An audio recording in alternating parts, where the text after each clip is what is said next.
noite, irmãos. Eu vos saúdo nesta noite, uma graça e a paz de nosso Senhor e Salvador Jesus Cristo. Estamos aqui uma vez mais para louvar e adorar o Senhor Jesus, pois somente o Senhor Jesus é digno de receber hoje para todo sempre toda honra, glória, louvor e adoração. Ao Deus eterno, imortal, invisível, mais real, a Ele ministramos o louvor. Queremos dar as boas-vindas a todos vocês.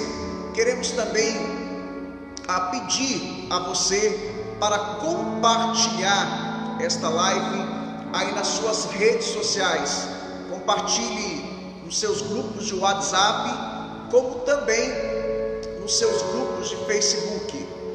Hoje nós vamos dar continuidade, vamos dar sequência à nossa série de exposições na primeira carta do apóstolo Paulo a Timóteo. Hoje nós vamos ministrar 1 Timóteo, capítulo 1, do versículo 8 até o versículo 11. E certamente o Senhor Deus falará ao seu coração por intermédio da sua palavra. Bom, vamos orar agora. Convido você a inclinar a sua cabeça, fechar os seus olhos, eleve os seus pensamentos a Deus. Vamos orar. Senhor nosso Deus e nosso Pai Celestial, em nome de Jesus, nós te pedimos perdão por todos os nossos pecados. Perdoe-nos pelos nossos pecados de pensamentos, palavras, obras e omissão. Clamamos, Senhor, pela tua misericórdia, pela tua graça. Purifica-nos, Senhor Jesus, com o teu precioso e poderoso sangue. Receba o nosso culto nesta noite. Fale conosco por intermédio da sua palavra e venha nos abençoar. É o que nós pedimos e agradecemos por tudo, em nome de Jesus. Amém e graças a Deus. Passo a palavra para a diaconisa Milene e para o presbítero Samuel.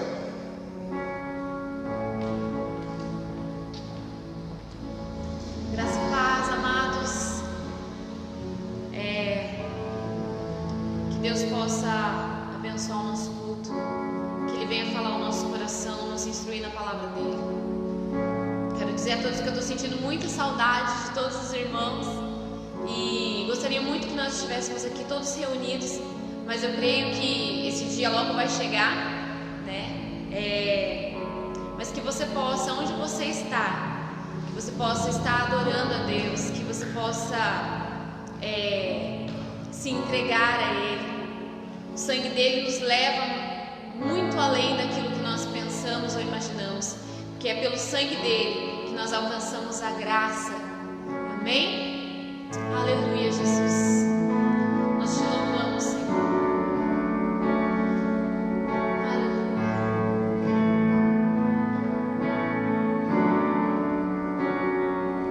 Teu sangue leva-me além, a todas as alturas, onde ouço a tua voz, fala de tua justiça pela minha vida.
Muito bem, queridos, se você ainda não compartilhou a nossa live, compartilhe aí nas suas redes sociais, compartilhe com seus parentes, compartilhe com seus amigos, compartilhe nos seus grupos de WhatsApp, como também compartilhe nos seus grupos de Facebook. Muito bem, queridos, nós queremos dar continuidade hoje à nossa série de exposições, a primeira carta do apóstolo Paulo a Timóteo. Semana passada a gente fez a introdução e ministramos do capítulo 1, versículo 1 até o versículo 7. E hoje nós vamos ministrar capítulo 1, do versículo 8 até o versículo 11. E eu quero pensar com você nessa noite, meditar com você, refletir com você a respeito do seguinte tema: a lei e o evangelho de Cristo. Muito bem, leiamos então a palavra de Deus. Primeira carta de Timóteo, primeira carta de Paulo a Timóteo, capítulo 1, versículos 8, 9, 10 e 11. Assim diz a palavra do Senhor: sabemos, porém, que a lei é boa, se alguém dela usa de forma legítima, tendo em vista que a lei não é feita para o justo, mas para os transgressores e rebeldes, os irreverentes e pecadores, os ímpios e profanos, para os parricidas e madricidas e homicidas, para os devassos, os sodomitas, os roubadores de homens, os mentirosos, aqueles que dão falso testemunho, para o que for contrário à sã doutrina, conforme o evangelho da glória do Deus bendito, o qual me foi confiado. Muito bem, queridos, na passagem anterior nós vimos que o apóstolo Paulo deixou Timóteo na cidade de Éfeso e Paulo foi para a Macedônia, possivelmente para a cidade de Filipos. E Paulo deu uma incumbência, na verdade ele deu algumas incumbências, algumas responsabilidades para Timóteo, basicamente de organizar a igreja de Éfeso e também de supervisionar aquela igreja. Haja vista que havia naquela igreja um grupo de falsos mestres ensinando uma outra doutrina, na verdade ensinando um evangelho falso, adulterado. E Paulo então deixa Timóteo na cidade de Éfeso, e Paulo diz no versículo 3, Paulo dá essa responsabilidade a Timóteo, para que Timóteo combatesse aquele grupo que estava ensinando uma outra doutrina. E você pode verificar isso no versículo 3. Quem eram esses falsos mestres? Eram judeus, os judaizantes e também os gnósticos. Quem eram os gnósticos?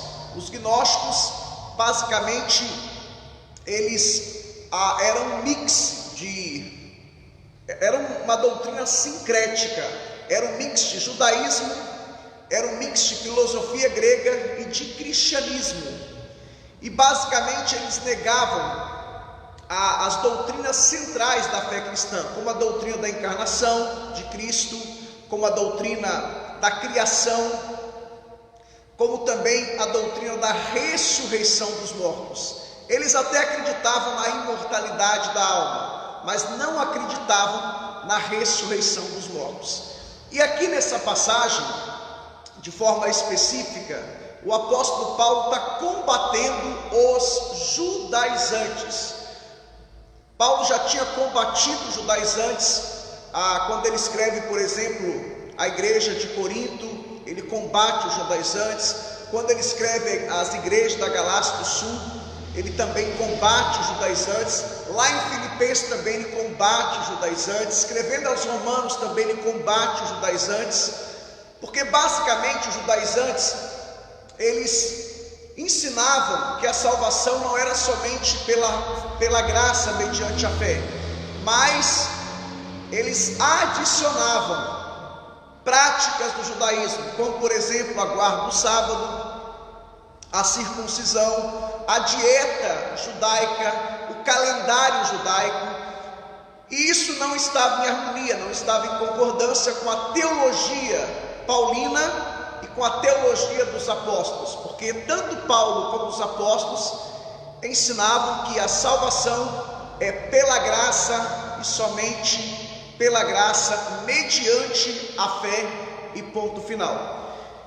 E no versículo 4 você vai ver aí que esses judaizantes, esses legalistas, eles ensinavam na verdade fábulas, e eles tinham a questão do status por serem judeus. Então eles apelavam para a genealogia. Nós somos judeus por sangue, somos descendentes de Abraão. Então eles se apegavam em coisas secundárias. E Paulo, escrevendo a Timóteo, Paulo diz que isso são coisas secundárias, que isso não é algo relevante. Aí no versículo 5 Paulo fala como que Timóteo deveria se portar diante deles. Paulo fala que Timóteo deveria se proceder com o coração puro, de uma boa consciência e com uma fé não fingida. E Paulo passa isso, que esse de fato é de fato a postura de um cristão. O cristão não pode ser fingido, ele tem que ter uma consciência pura, ele tem que ter um coração puro. E Paulo diz no verso 6 que eles quem? Os judaizantes, eles se desviaram dessas coisas e se entregaram a discursos vãos, ou seja, começaram a discutir coisas secundárias, coisas irrelevantes, começaram a dar importância a coisas que não deveriam dar importância. E no versículo 7, Paulo diz: olha, eles se julgam doutores da lei, mas na verdade eles fazem uma leitura errada da lei. Na verdade eles interpretam mal a lei, interpretam de forma errada e também aplicam de forma errada. Aí agora eu chamo a sua atenção para o verso 8. Olha o que Paulo diz: sabemos. Paulo ele usa aqui a primeira pessoa do plural, sabemos, porque eu, Timóteo, nós sabemos que a lei é boa. E ele usa o porém para fazer uma digressão, para mudar aqui agora, e para mostrar para eles que a lei era boa. Por quê? Porque uma das acusações que Paulo recebia é que Paulo era inimigo da lei mosaica. Lembra quando Paulo voltou a Jerusalém? Quando ele chega lá, ele é acusado de ser aquele que incitava as pessoas contra a lei mosaica. E na verdade Paulo nunca foi contra a lei. Paulo ele explicava, e aqui também ele faz isso, como que a gente deve aplicar a lei. Então a teologia paulina, ela faz uma outra abordagem da lei, diferente dos judaizantes. E é sobre isso que ele fala aqui. No verso 8 ele diz que a lei é boa. A lei é boa se ela for usada de forma correta. E é importante dizer que a palavra grega aqui, para a palavra boa, pode ser traduzida como útil, ou seja, a lei é útil, a lei é importante, a lei é boa ou útil na concepção de Paulo. Por quê? Porque a lei, ela reflete a santa vontade de Deus e os padrões justos de Deus. É sobre isso que a lei trata. E basicamente, na concepção de Paulo ele deixa bem claro que o propósito da lei era ensinar o que era certo e o que era errado. Esse era o propósito número 1 da lei mosaica. Quando eu falo lei, quando nós falamos de lei, vamos pensar aqui, dentro do contexto aqui, trata-se da lei mosaica. Trata-se da lei mosaica. Aqueles 613 preceitos da lei mosaica, que se dividia em alguns grupos: lei moral, que fala dos nossos deveres para com Deus, que se resume nos 10 mandamentos; a lei civil, que fala dos deveres do cidadão, ou do cidadão israelitas ou judeus para com a nação de Israel; e as leis cerimoniais, que falavam dos deveres de um cidadão judeu para com o templo. Isso tinha a ver com o culto, com a adoração, com o sacrifício. Então Paulo diz: olha, a lei é boa, mas desde que ela seja usada de forma correta. Por quê? Porque no contexto aqui, esses falsos mestres, eles usavam a lei de forma errada. Eles ensinavam que a salvação era mediante a lei, que a pessoa era justificada pela lei, que se a pessoa não obedecesse, não praticasse a lei, ela não seria salva. E em nenhum lugar da Bíblia você vai encontrar isso. A salvação nunca foi mediante a observância, a obediência da lei, até porque se fosse, a única pessoa que cumpriu a lei 100% foi Jesus. Foi Jesus. Somos salvos pela graça, mediante a fé, somos justificados por Cristo. Então o propósito número 1 da lei, por que a lei foi dada para Israel? Para que a lei mosaica foi dada para o povo de Deus? Para ensinar o que era certo e o que era errado. O segundo propósito da lei era conscientizar os pecadores de seus pecados. A lei veio para mostrar, para conscientizar o pecador dos seus pecados. Convido você a abrir a sua Bíblia em Romanos capítulo 3, versículo 20. Romanos 3, 20. Olha o que Paulo diz: por isso ninguém será justificado diante dele pelas obras da lei. Ninguém vai ser justificado mediante as obras da lei. Antes, pela lei, vem o conhecimento do pecado. Então o segundo propósito da lei era para conscientizar os pecadores de seus pecados. A lei mostra que eu sou um pecador, a lei mostra que eu cometo erros, que eu cometo falhas e que eu preciso de um Salvador. Eu necessito de um Salvador, porque o padrão de Deus é a perfeição, porque Deus é santo, Deus é justo, e eu nunca vou atingir o padrão de Deus. Então eu preciso de alguém para me justificar, e essa pessoa é a pessoa bendita e maravilhosa do Senhor Jesus. Por quê? Porque Ele sim, Jesus, Ele é 100% justo, santo. Ele nunca pecou, Ele é o nosso representante, Ele é o nosso fiador, e Ele nos declara justos diante de Deus. A justificação tem, dentre esses significados, é declarar alguém culpado, inocente, é declarar alguém injusto, justo, é declarar alguém culpado, inocente. Então nós somos salvos pelos méritos de Cristo, porque Ele nos justificou. Então o propósito número 2 da lei é mostrar, é conscientizar que somos pecadores e precisamos de um Salvador. Então a lei, ela aponta para Cristo.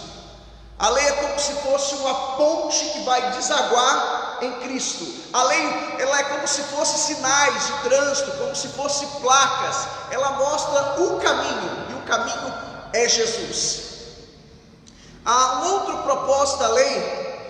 A lei, ela foi nossa professora para levarmos a Cristo. A lei, ela deságua, como eu disse, ela aponta para Cristo. E tem um texto que eu gosto muito. Convido você a abrir a sua Bíblia comigo em Gálatas, capítulo 3, versículos 24 e 25. Gálatas, capítulo 3, versículos 24 e 25. Olha o que Paulo diz aqui em Gálatas, capítulo 3, versículos 24 e 25. De maneira que a lei nos serviu de aio para nos conduzir a Cristo, a fim de que pela fé fôssemos justificados. Mas depois que a fé veio, já não estamos debaixo de aio. O que era um aio? Aio, na cultura tanto da Grécia como na cultura romana, era um escravo. Você sabe que existiam alguns tipos de escravos, e existia aquele escravo que era um escravo que ficava nas minas, mas existia aquele escravo que ficava na casa, que era um escravo domesticado. Geralmente era um escravo culto, inteligente, porque existia uma das formas de você adquirir um escravo era através de guerras, e muitas vezes eram escravos que no seu país de origem era um médico, por exemplo, era um advogado, era um filósofo. Então, o que os gregos faziam? O que os romanos faziam? Eles pegavam esses escravos cultos, inteligentes, e esses escravos então tinham a responsabilidade de ser um professor, um tutor, um mentor para o filho de um grego ou o filho de um romano, tanto na cultura da Grécia como na cultura de Roma. E ali ele ensinava princípios morais, princípios de ética, padrão de conduta, moral, ética, enfim, ensinava as coisas básicas, centrais da fé. Só para você ter uma ideia, essa criança, até para sair de casa, ela tinha que ter a autorização do aio. Então o aio era um tutor, era um mentor, ele era um professor. A palavra no grego é a palavra pedagogo, que daí vem a palavra pedagogo, pedagogia, enfim. Mas o texto diz, de maneira que a lei mosaica nos serviu de aio. Então a lei mosaica, ela era um tutor, ela era um professor, uma professora para nos conduzir a Cristo. Então a lei mosaica, ela aponta, ela nos leva para Cristo, a fim de que pela fé fôssemos justificados. Mas depois que a fé veio, já não estamos debaixo de aio mais. Por quê? Porque não estamos mais debaixo da lei de Moisés, mais estamos debaixo de uma outra lei, a lei de Cristo. Agora estamos debaixo da lei de Cristo. Então a lei, ela foi a nossa professora para nos levar até Cristo. Chama a sua atenção também para Romanos, capítulo 10, versículo 4. Olha o que diz Romanos, capítulo 10, versículo 4. O fim da lei é Cristo, para a justiça de todo aquele que nele crê. Se você quiser anotar e grifar, a palavra fim aqui na língua grega é a palavra telos, T-E-L-O-S, é a palavra telos. Não significa que a lei acabou, foi extinguida, não existe mais, não é isso. Significa que a lei, ela atingiu, alcançou o seu propósito, e ela agora, a conclusão, a moral da história, o desfecho é Cristo. A lei sempre apontou para Cristo. Então Paulo diz, o fim da lei, a conclusão, moral da história, propósito da lei é Cristo, para a justiça de todo aquele que nele crê. Ou seja, a lei apontava para Cristo, A lei é como se fosse um rio que desaguava no mar, que era Cristo, e agora Cristo nos justifica. É Ele que nos justifica, e agora estamos debaixo da lei de Cristo. Talvez você esteja fazendo uma pergunta: pastor, mas Mateus capítulo 5, versículo 17, 18, lá diz que Jesus não veio para revogar a lei, mas para cumprir. Verdadeiramente você tem razão. Agora, permita-me explicar para você esse texto de Mateus capítulo 5, versículo 17 e 18. Se Jesus não veio então abolir a lei, isso significa que todas as leis do Antigo Testamento ainda se aplicam a nós hoje? É uma pergunta. É preciso lembrar que existia 3 tipos de lei, e eu já falei sobre isso. A lei moral, que fala dos nossos deveres para com Deus. A lei cerimonial você pode colocar em 3 grupos ou 3 categorias. Isso no período da reforma, eles fizeram essa distinção como uma forma didática. Então a lei moral fala dos nossos deveres para com Deus. Lei civil, dos nossos deveres para com a sociedade.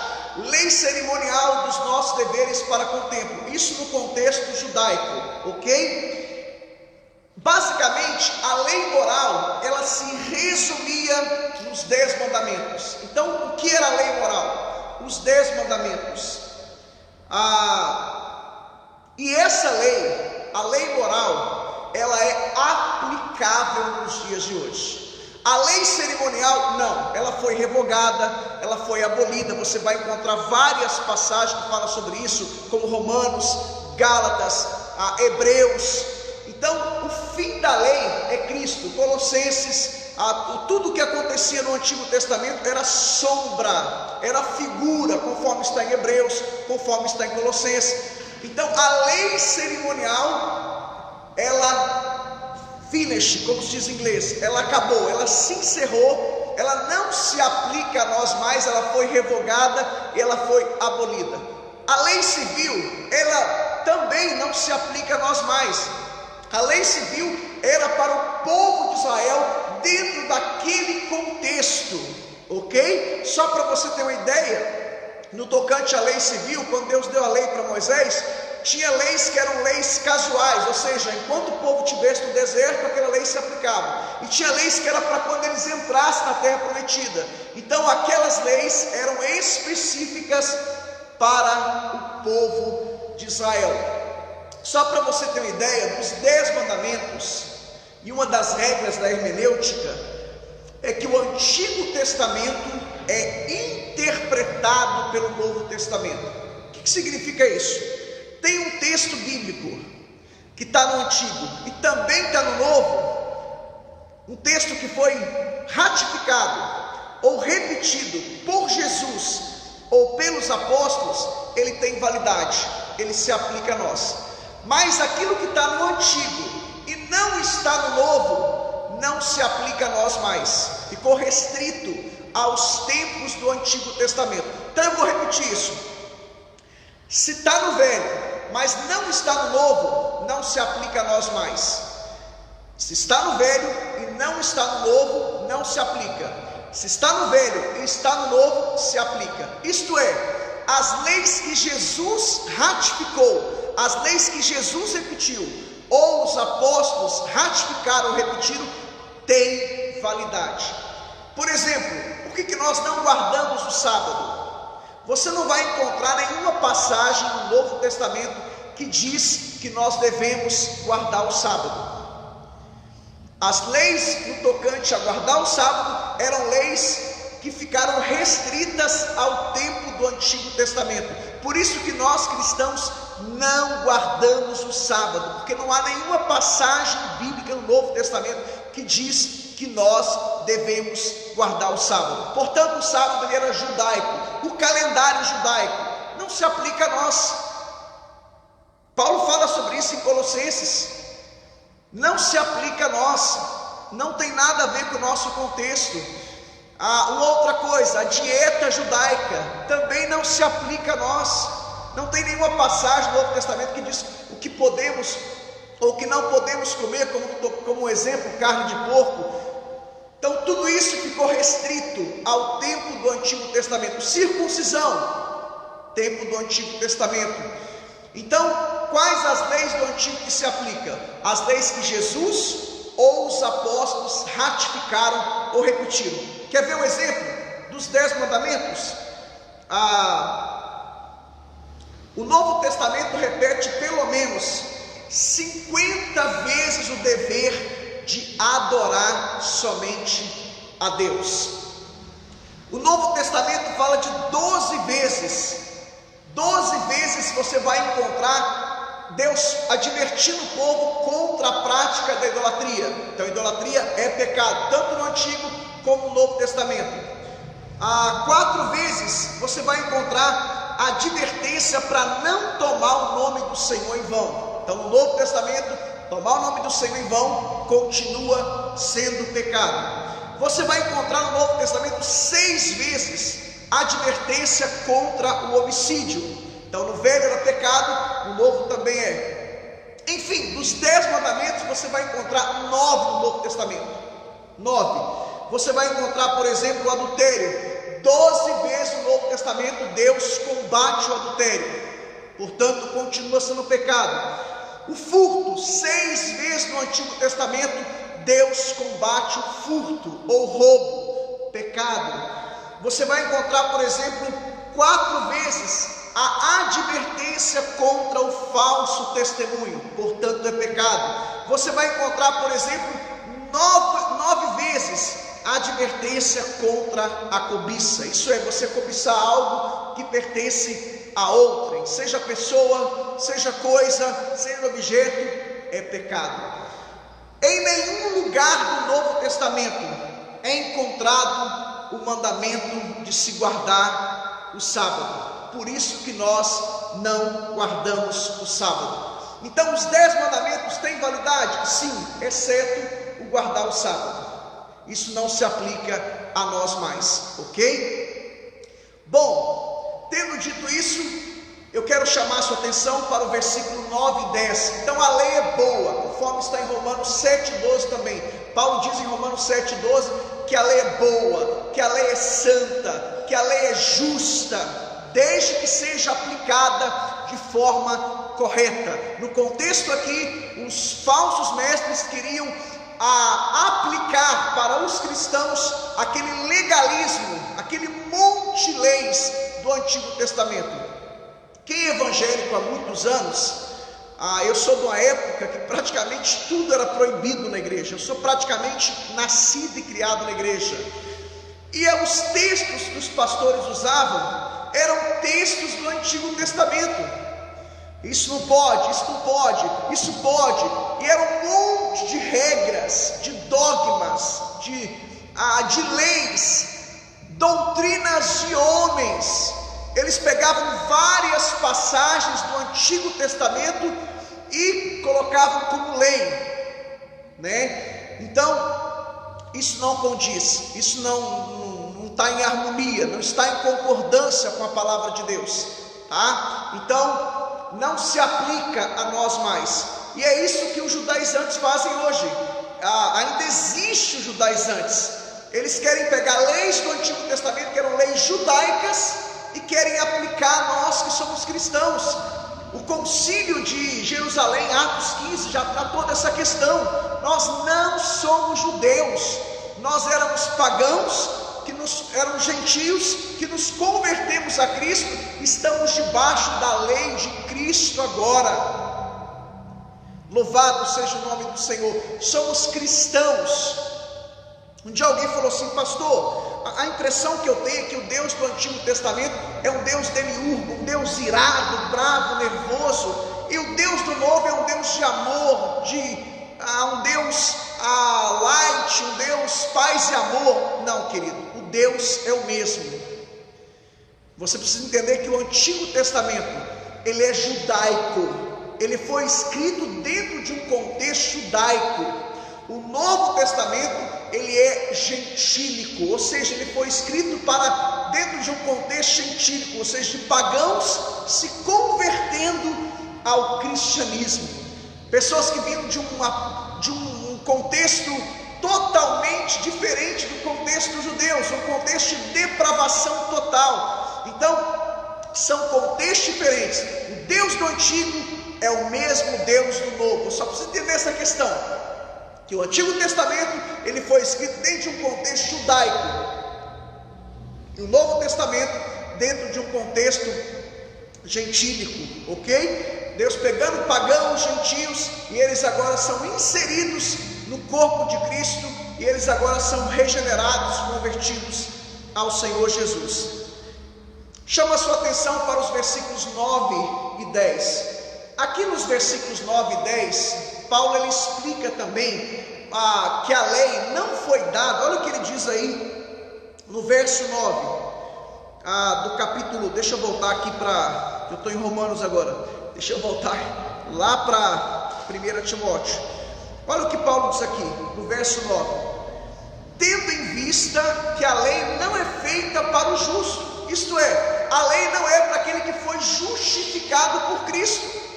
Por quê? Porque agora, como dizia Lutero, a lei me aponta para a justificação de Cristo, e Cristo me aponta para a santificação através da lei. Ou seja, eu obedeço a lei não porque eu quero ser salvo, mas porque eu sou salvo e eu sou justificado por Cristo. Então agora eu sou justo, eu sou justificado. Deus me declara inocente, Deus me declara limpo, Deus me declara puro por meio dos méritos de Cristo.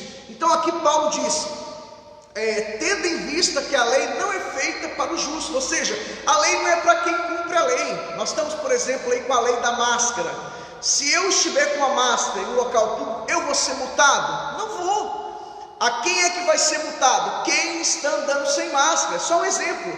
Então a lei é para quem não cumpre, não é para quem cumpre. Se eu cumpro a lei, ela não se aplica a mim. Paulo fala sobre isso em Romanos capítulo 13, que as autoridades são magistrados, vingadores de Deus para aplicar a lei para aqueles que não cumprem, não para aqueles que cumprem. Quem tem que temer a lei, segundo Romanos 13, é quem não cumpre, é quem não obedece a lei.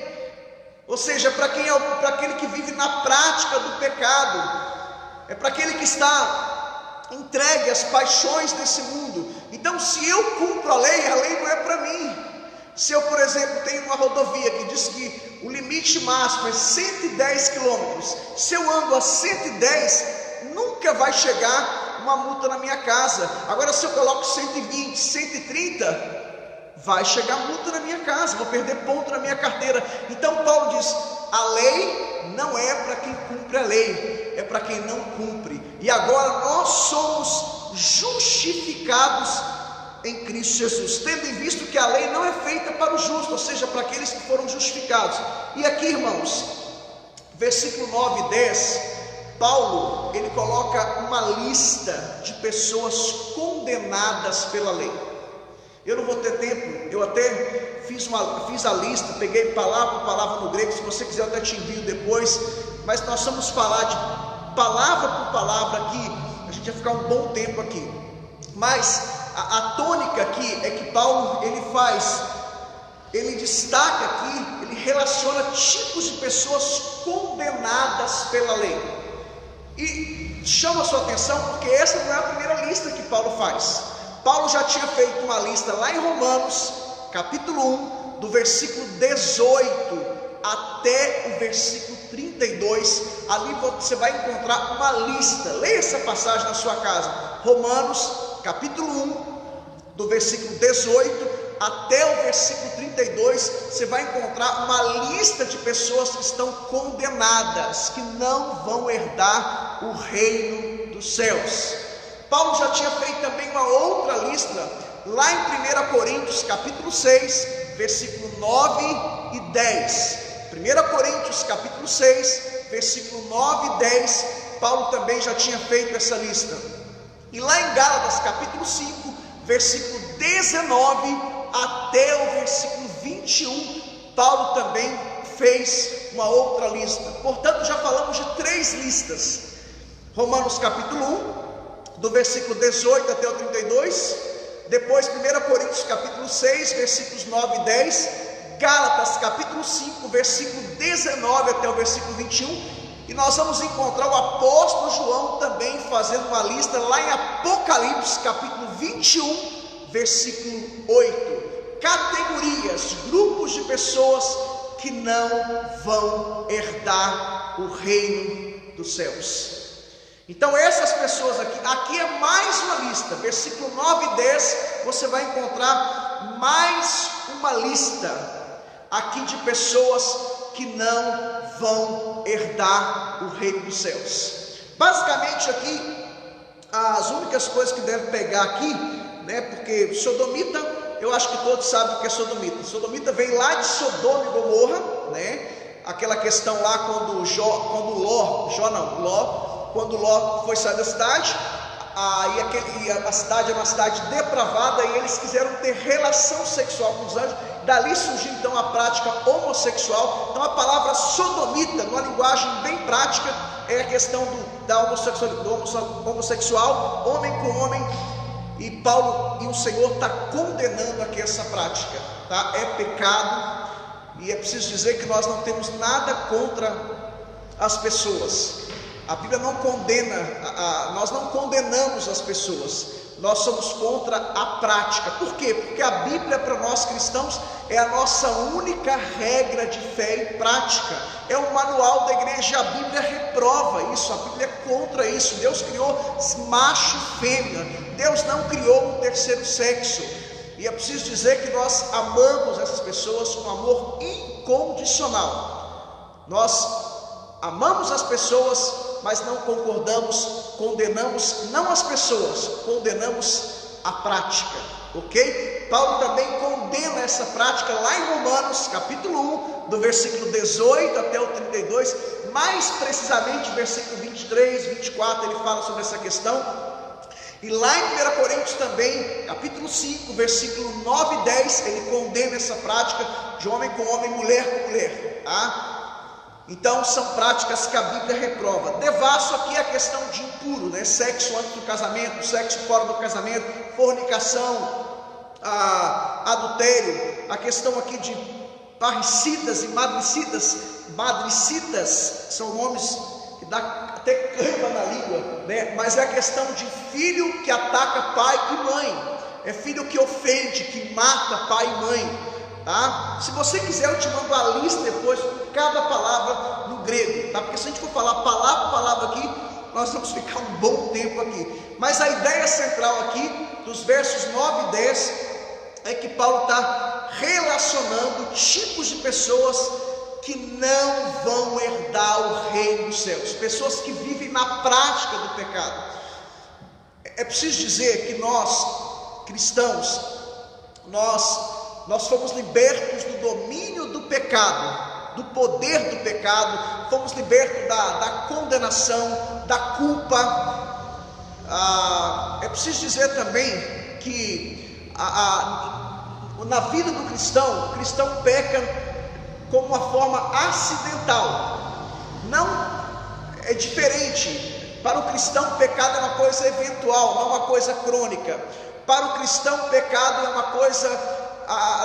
coisa aguda, não crônica, eventual, não permanente. Já essas pessoas aqui são pessoas que vivem na prática do pecado, que estão entregues, estão dominadas, estão debaixo do domínio, do controle, debaixo do poder do diabo mesmo. Então Paulo coloca essa lista, como ele já tinha colocado em outras passagens, dizendo que essas pessoas não herdarão o reino dos céus. E Paulo deixa bem claro que a função principal da lei é condenar os transgressores. Essa é a função principal da lei aqui em 1 Timóteo capítulo 1, versículo 9 e 10, é condenar os transgressores, isto é, os ímpios. Para nós cristãos é para apontar o nosso erro, para mostrar que nós somos pecadores, carecemos da glória, da misericórdia de Deus, que dependemos da graça dele todos os dias, que somos salvos pelos méritos de Cristo, não pelos nossos méritos. Já pensou se alguém fosse salvo pela lei? Já pensou, Samuel? A pessoa ia chegar no céu: eu estou aqui porque eu sou o cara, porque eu sou bom, por causa dos meus méritos. Ninguém nunca foi salvo pela lei. Você não vai encontrar ninguém. Eu me lembro que há muitos anos atrás, a gente tinha há 20, 25 anos atrás, a gente pensava que a gente era salvo porque a gente obedecia as pessoas do Antigo Testamento. A salvação antiga era pela lei. Eu já vi até pastores falar isso. Na verdade, não é pela lei. Nunca foi. A função principal da lei aqui é condenar os transgressores. A lei é para expor e conter os transgressores. Já pensou se a gente vivesse uma anarquia, um mundo sem leis? Como seriam as pessoas? Então a lei é como se fosse um freio. A lei é para conter. A lei é como se fosse um freio para brecar a pessoa. A lei é como se, olha, é um limite. Você pode até aqui. Não só a lei de Deus, mas a lei no âmbito geral, no contexto geral. E a lei, meus irmãos, ela não pode salvar ninguém.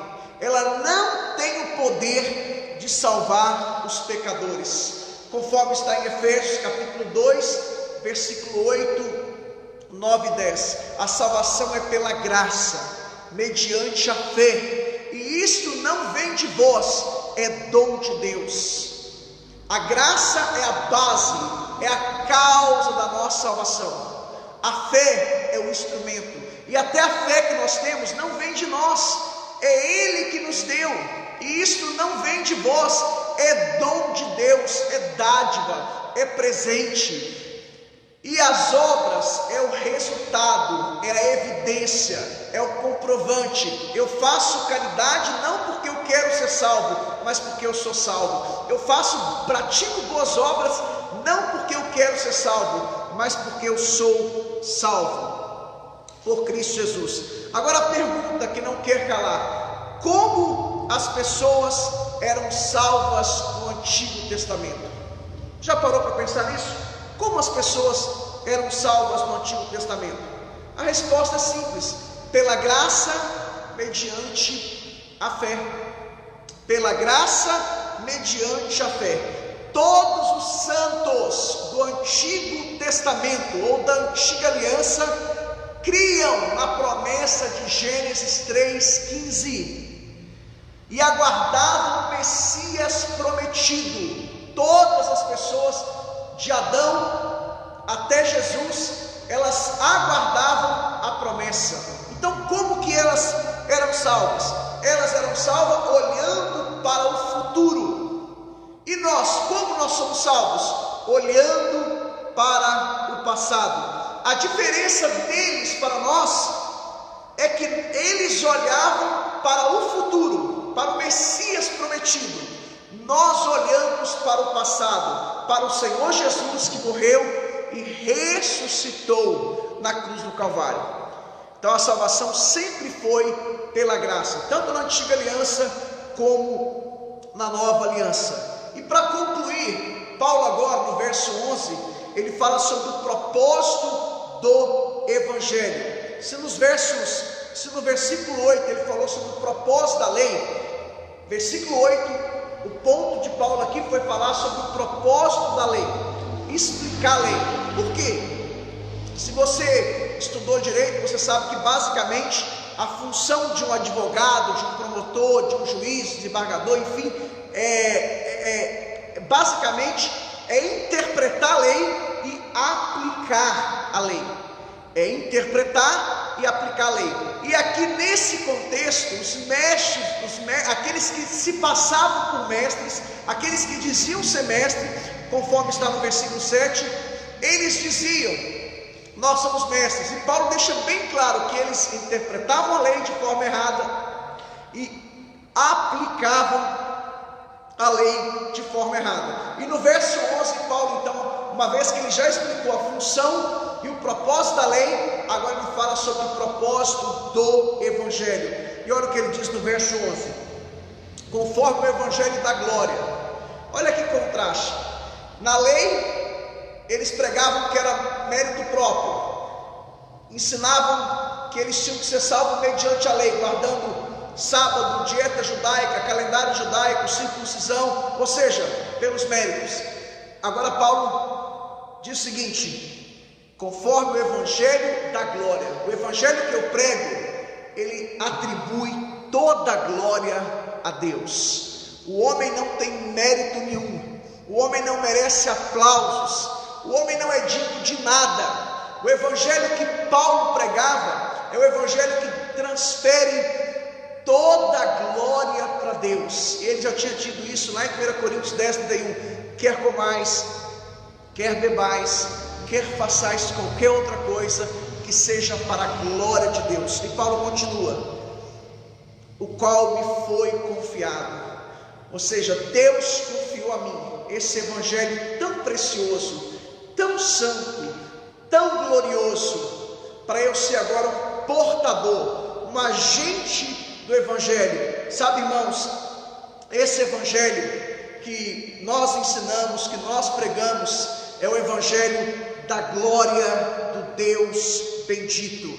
É a boa nova. A palavra evangelho significa boas novas, boas notícias, que anuncia a excelência de Deus na manifestação do seu gracioso amor pelos pecadores. Através de Cristo Jesus nós temos a salvação.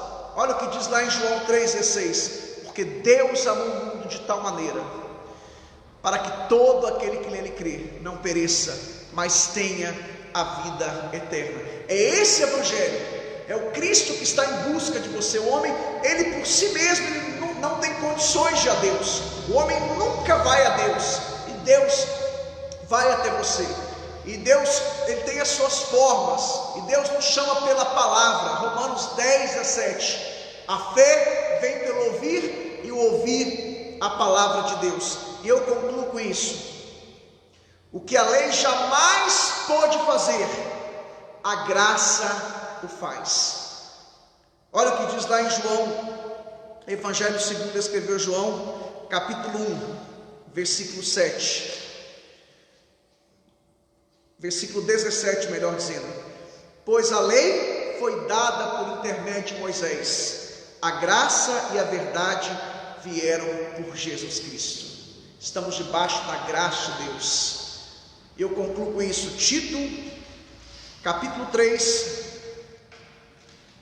versículos 4 e 5. Olha o que diz Tito, capítulo 3, versículos 4 e 5.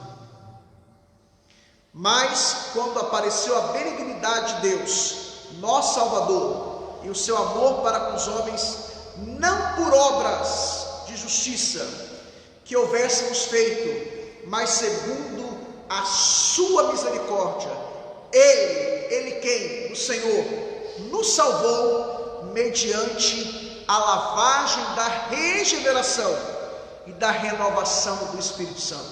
Ele me regenerou e colocou dentro de mim o Espírito Santo. E o texto diz: Ele nos salvou. Ele, a Ele toda honra, toda glória, todo louvor e toda adoração. Milene e Samuel.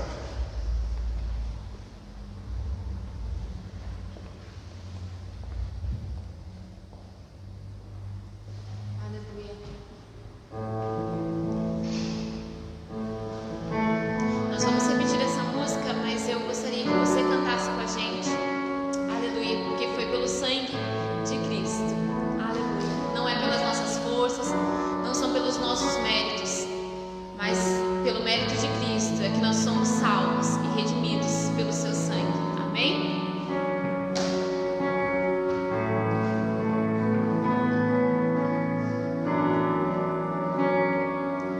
Teu sangue leva-me além, a todas as alturas, onde ouço a tua voz, fala de tua justiça pela minha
Muito bem, queridos, estamos chegando no final de mais um culto. Meu muito obrigado a você que participou até agora.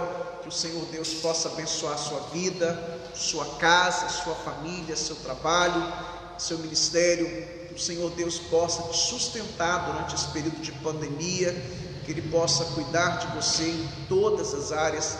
Esse é o meu desejo e a minha oração, que Ele te abençoe em todas as áreas, para a glória do nome dEle e para a edificação do corpo de Cristo. Muito obrigado uma vez mais, presbítero Samuel. Muito obrigado, diaconisa Milene. Muito obrigado, Luiz Felipe. Luiz Felipe voltou, retornou, ele estava em viagem, mas não era viagem missionária não, com o Paulo, né? Ele foi para a cidade, para a nossa cidade, né, que é a minha cidade de origem, Lajinha, Minas Gerais. Ficou alguns dias e retornou ontem. Obrigado, Ricardo. Ricardo sempre está aqui cuidando da segurança. Que Deus te abençoe. E obrigado a você que ficou conosco até agora. Que Deus te abençoe em todas as áreas. O presbítero Samuel vai estar orando, finalizando, e também dando a bênção apostólica. Graça e paz, irmãos. Amém? Como o pastor já falou, queremos agradecer a você que ficou aí com a gente até agora, ouvindo uma mensagem que veio direto do trono de Deus para o seu coração, que você possa ser abençoado e que você possa também estar compartilhando com mais vidas, para que mais pessoas possam ser abençoadas com essa palavra, com esse estudo de hoje. Amém? Senhor nosso Deus e nosso Pai, queremos te dar graça por esse momento que chegamos aqui reunidos na tua presença. Obrigado, Senhor, por cada vida que acompanhou o culto na live, Senhor. Obrigado por cada um, por cada família, Senhor. Que o Senhor continue abençoando a cada um, meu Deus, em nome de Jesus, em todas as áreas, Pai, na área material, na área financeira e na área espiritual, Senhor. Em nome de Jesus, Pai, onde que essa live chegou, Senhor. Que o Senhor venha estar, Senhor, fazendo, Senhor, a Tua vontade, o Teu querer sobre essa família, sobre essa vida, Senhor, em nome de Jesus, Pai. Que o Senhor venha estar nos abençoando, dando uma noite de sono abençoada e nos dê um resto de semana abençoado na Tua presença, Pai. Em nome de Jesus, amém. Que a graça do nosso Senhor Jesus Cristo e o grande amor de Deus Pai e a comunhão do Espírito Santo esteja com todos, e todos digam amém e graças a Deus.